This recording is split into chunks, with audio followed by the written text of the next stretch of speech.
Hi, my name is Jeff Sandor, and I'm going to show you how adding ProCore Pro planks is a quick and easy way to elevate the look of your home or light traffic commercial space. In preparation for this project, you'll need to gather the tools necessary for this type of installation. Please pause here to review the tools needed for the job. First, remove any wall base or baseboards, then undercut the door trims and clean the subfloor. Please refer to the provided instructions on how to properly prepare your specific subfloor. Measure the width of the room and calculate the width of your last row.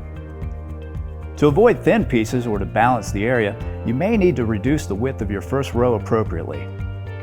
Starting at the left corner, install your first plank, placing spacers as you go to maintain an expansion gap of 5/16 inch around the entire perimeter.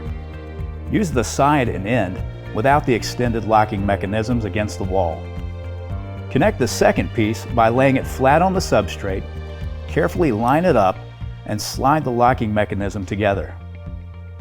Repeat this to complete the first row. For the end piece, mark the length, then score, and snap to fit. I recommend using the rest of your end piece to start the following row. It's critical to make sure the row is straight, so check and adjust if needed. Place the side without the extended locking mechanism into the previously installed row at an angle of about 25 degrees. Ensure the joint is seated properly and slide it into position, making sure the joint is perfectly lined up. Then, lower it down. To lock the joint, lightly tap along the high side of the end joint using a 1-pound dead blow hammer or rubber mallet until flush.